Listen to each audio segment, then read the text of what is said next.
Hey folks, Doug Blake with Body Design University. Welcome to another weekly study. Today we are going to talk about prebiotics.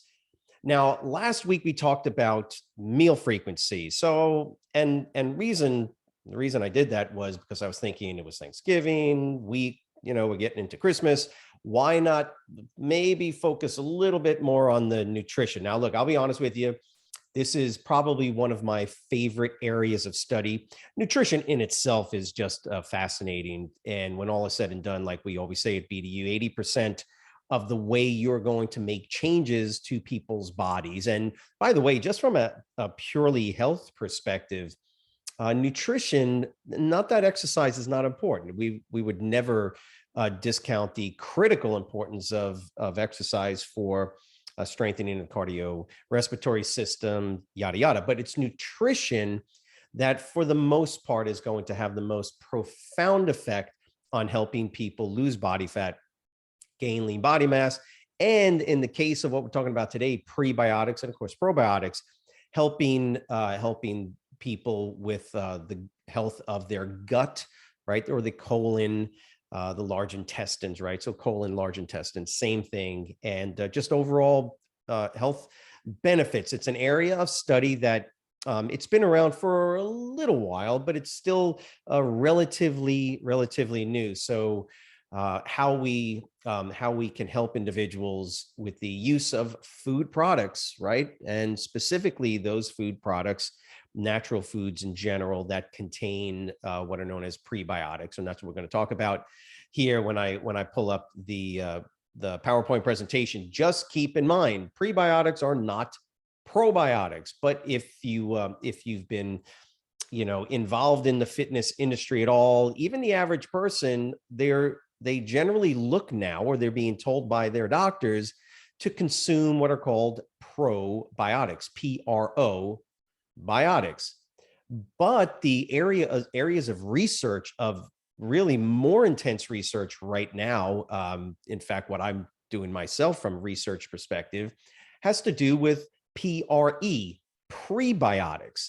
It's a very, very cool, interesting field. And the idea is that at some point, folks just start to realize that the consumption of natural foods, which we've known forever, is by far the best way to do this. Yes, you can take supplements, but what I want to do today, again, it's a weekly study, so there's so many avenues that we can, rabbit trails we can go down if you want, and you can always put those in the Facebook group. Just say, hey, Doug, can you explain a little bit more about this particular strain of bifidobacterium or whatever, or lactobacillus? It doesn't really matter. But if you find that it's that interesting to you and you want to know more about a very specific area that we talk about today, then please let us know, and we'll be more than happy to help you. So let me go in here,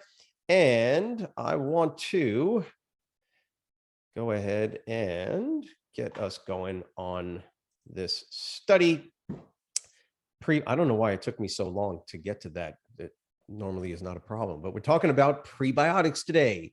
Now, in the modules, of course, it's going to be module 3, which is the nutrition module. And this is, in lesson 1, this is at the very beginning of the module. One of the most important things we talk about during the BDU course from a nutrition perspective is understanding the digestive system. It's one of the most critical things you can do as a trainer, is learn as much as you can about the human digestive system, because it helps you to sort of navigate through a lot of the issues that your clients have. Remember, in the real world, not in just the academic understanding proteins, carbs, and fats, which you want to, but in the real world, clients are literally coming to you and asking you about things like pre and probiotics. And for the most part, the average consumer is generally ignorant about it. They hear or they see on social media, or their doctor says, yeah, sure, take, buy a supplement. The problem is that probiotic supplements, just for instance, are very expensive. I'm not saying they're not good. Oh, they are very good. However, the option is eating healthy, eating and getting enough fiber, both soluble and insoluble fiber in your diet, or which is something that you can do and your clients could do and should do, versus going for the supplement. Again, it's not that the supplements are not effective. They absolutely are. And some of them can be really important if you're sick or whatever the case is, if your physician recommends it. But just as a normal course of consumption, food consumption, you don't need those. You don't need those probiotics. It's the prebiotics that's critical. And that's what I want to talk about prebiotics, is because there is some confusion. We get it all the time. I get asked by students all the time, what is the difference between pro and prebiotics? And that's what I wanted to talk to you about today. I think it's really, really important, considering the massive push by the supplement industry, because market share right now, the probiotics, not prebiotics, but the probiotic market share right now in just the supplement industry alone is growing by leaps and bounds. At this point, the last numbers that I looked at is that the probiotic supplement industry is a $50 billion component of the massive supplement industry. Now, remember, you got the entire supplement industry, which is, again, I don't remember the number offhand, 350, 400, billion or even higher billion-dollar industry. And this is global.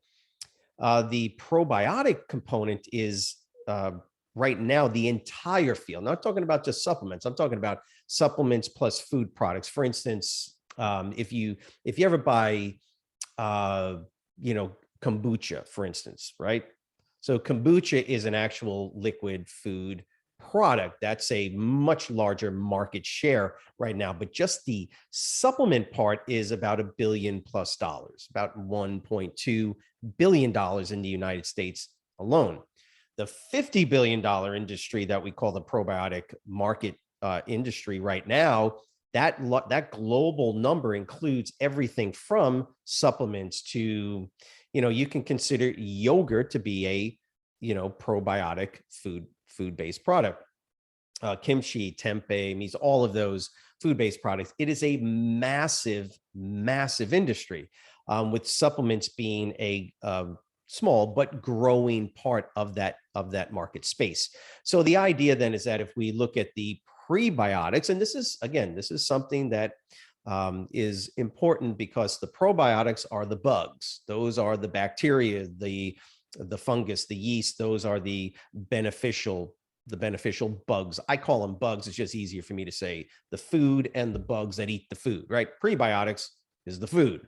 Okay. And that's what we want to talk about here. So the idea is that when we talk about prebiotics, we are talking about a group of nutrients that are degraded, or what's known as fermented. And no, it's not alcohol fermentation.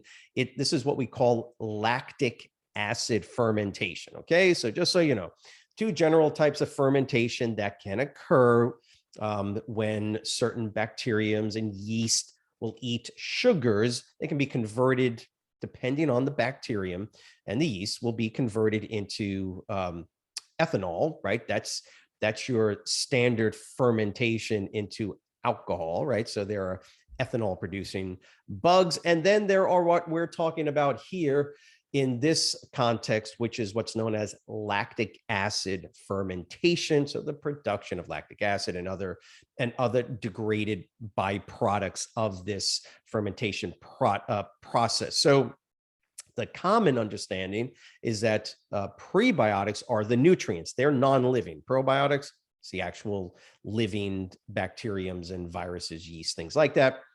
But the prebiotics are the nutrients themselves.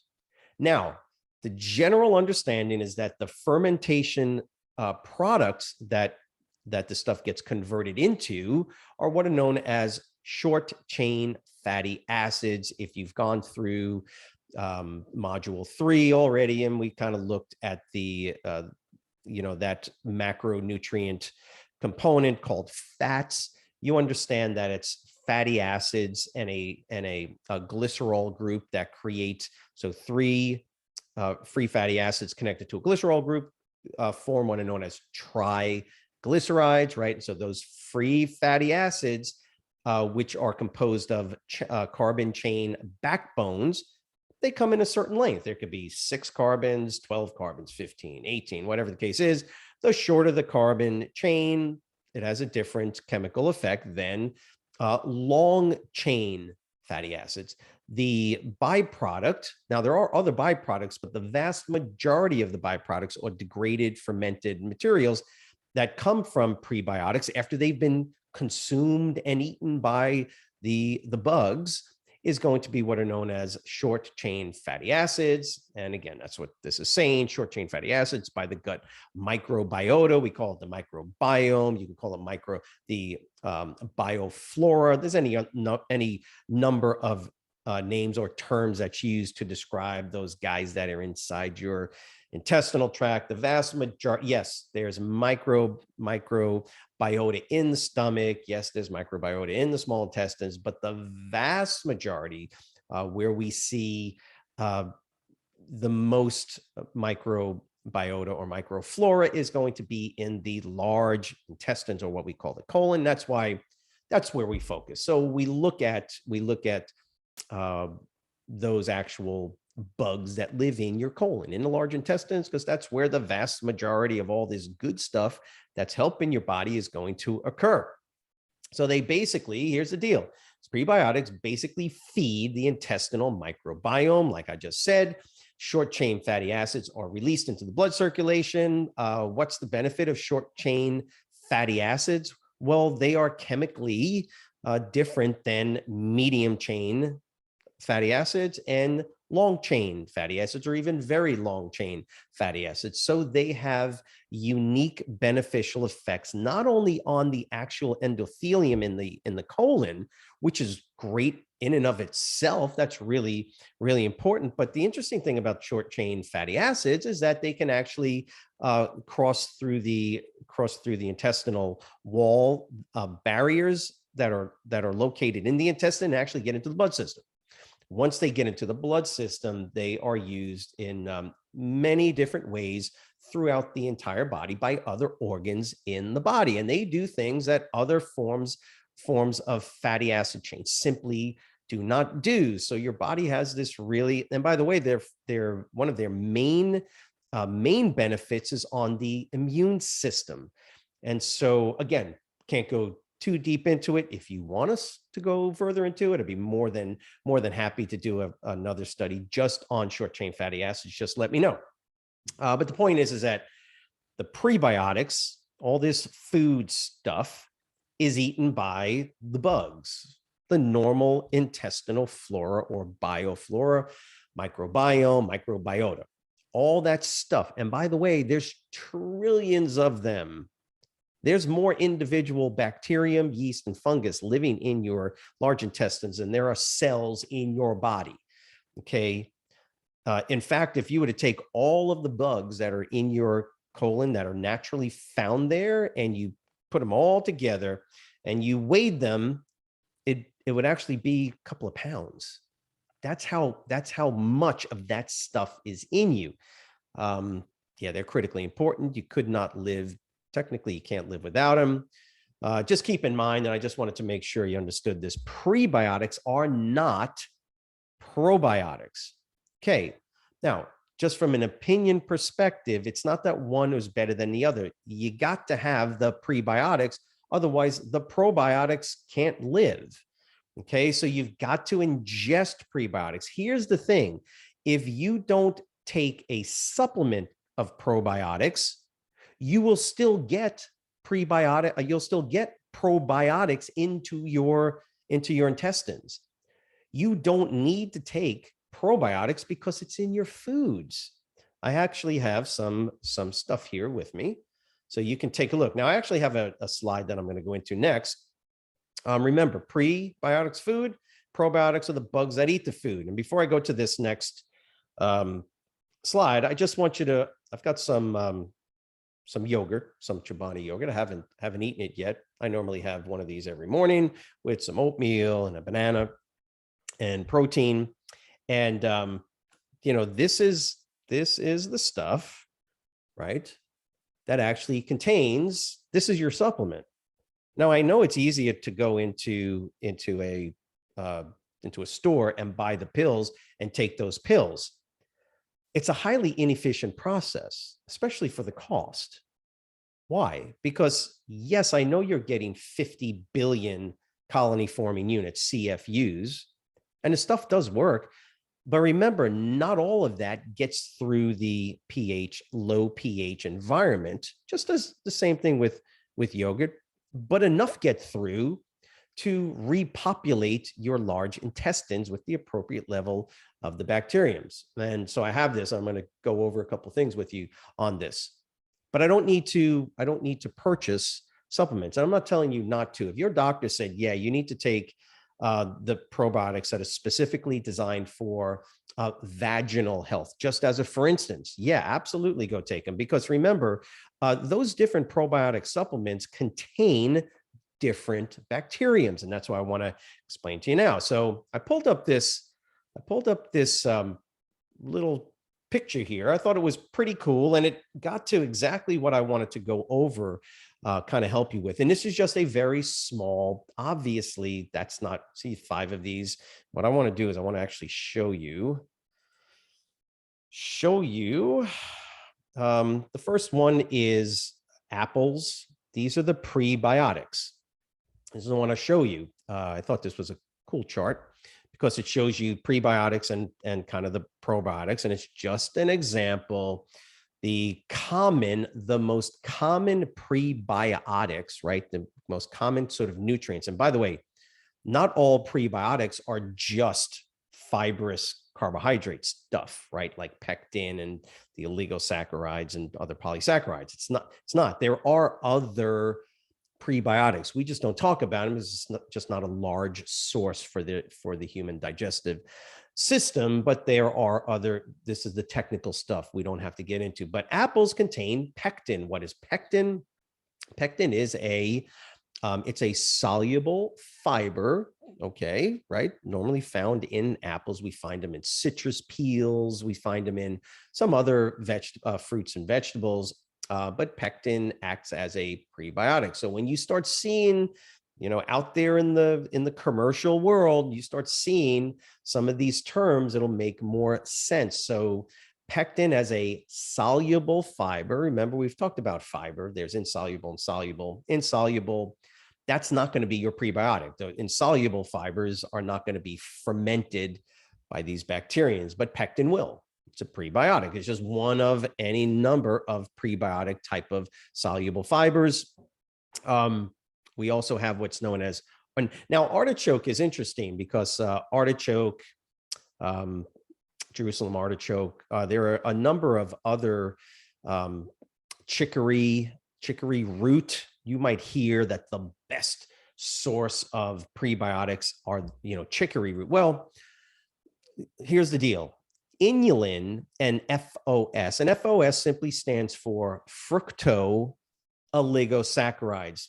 Please, if you're going to ask me questions about the terms, yes, I can do an entire study just on this stuff, but now we're talking about a rabbit trail. I find it really very interesting. It's what I like to do and doing research on right now. I love this stuff. It's really cool. But for the average trainer, it's just not necessary. I just want you to know that you'll see these. You can Google all this stuff and find out everything you need. But the reality is that for the average trainer, and what you need to know for the BDU materials is that, there's certain plant materials that contain relatively high levels of these other type of soluble fiber type of materials, right? So technically, inulin and fructooligosaccharides are going to be fermented. Now, there is some question as to which one is better. Normally, FOS is considered to be better because it's a smaller molecular weight. It's easier for the bugs to eat. Okay, that's all. Inulin, though, is a fine prebiotic as well. I'm not going to fight over which one. Just eat this is where the reality of, the trainer in the real world comes in, which is if you like artichokes, eat artichokes. They're really good for you. Don't worry about whether inulin is a more powerful or less powerful prebiotic than fructooligosaccharides. How about bananas? Bananas contain a prebiotic known as resistant starch. Now, here's the deal though. Those resistant starches are generally found in green or unripe bananas. Therein lies one of the issues. Nothing, by the way, it's nothing wrong with eating bananas, but remember, as bananas ripen, those resistant starches get converted into more simple sugars. They simply get broken down chemically into more simple structures, right? And those are going to be more simple mono and disaccharide sugars. But the resistant starch component acts just like a soluble fiber. And that's what bananas contain. Onions and garlic and leeks and some of these other ones also contain relatively high levels of both inulin and fructooligosaccharides. You get the idea. Look at those foods. I don't see anything there that is a processed food item. Don't drink apple juice. I mean, apple cider, okay. But don't drink apple juice. It's a processed food, right? If you're going to consume artichokes, make sure they're fresh. If you're going to eat bananas, don't eat processed banana, whatever, pudding, bread, or whatever the case is. Eat the banana. And if it's a green banana, boil it and eat that. They contain high levels of resistant starch. Onions, yeah, you can cook the onions down. There's nothing wrong with that. Garlic, you should be consuming these products as long as you like to eat them. They are good sources of these prebiotics. And of course, tomatoes. If you don't like tomatoes, don't eat tomatoes. There's about 1,000 other food products that you can consume that contain prebiotics. Look, it's one of the reasons why the guidelines, the FDA guidelines for fiber consumption is 30 plus grams of fiber every day. 35 for men, 35, 38 for men, 30 for women, something like that. But that's because in general, when you're consuming that much fiber in your diet, you are getting a good amount of these guys: pectin, inulin, FOS, resistant starch. If you're eating processed foods, remember, processed foods, the whole point of a processed food is to make sure that it can actually stay on the shelf longer. Guess what causes problems with food storage? Fermentation. Okay, well, what ferments? What ferments? Fiber, particularly soluble fiber. Soluble fiber ferments. Foods that contain high levels of soluble fiber, if you try to can them or package them, generally they won't be as shelf stable. So manufacturers have to pull that stuff out, make a processed food product that tastes good, put salt, sugar, and fat in it, make anything taste good, right?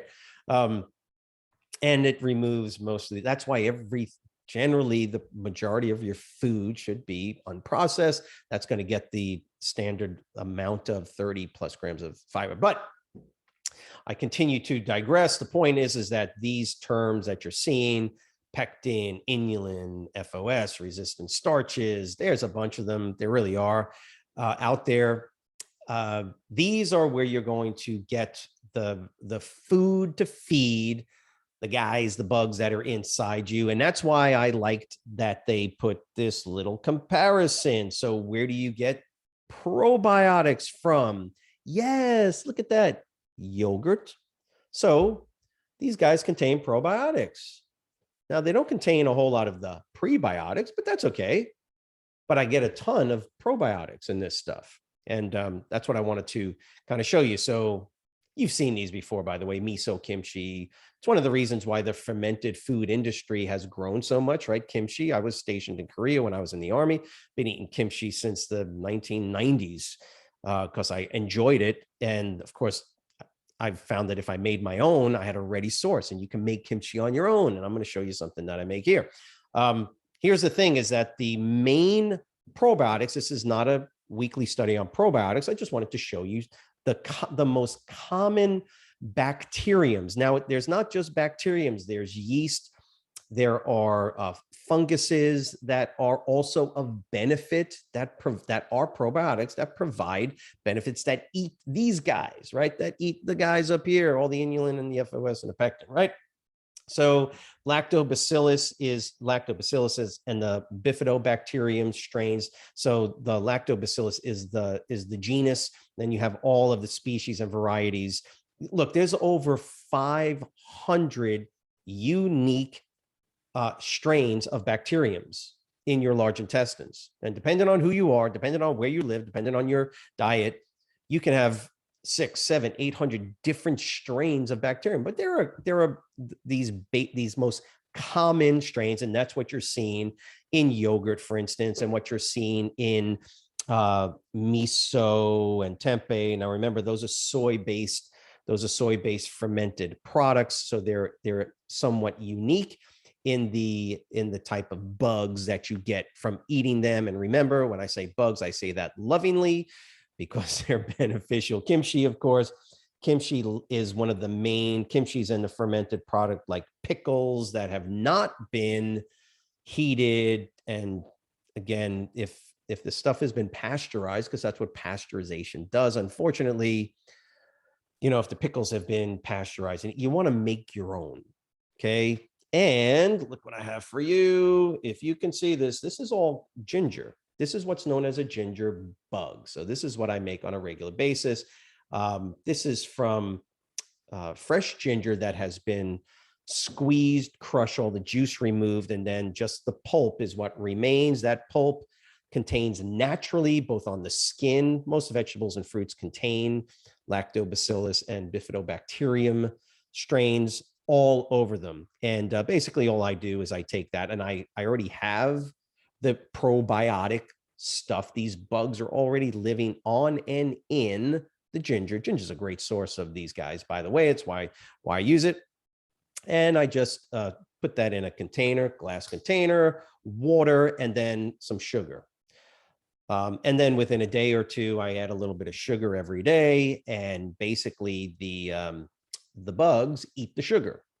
And once they finish eating the sugar, they create, through lactic acid fermentation, they create a bubbly little drink. Go ahead and Google it, and then you just drink it.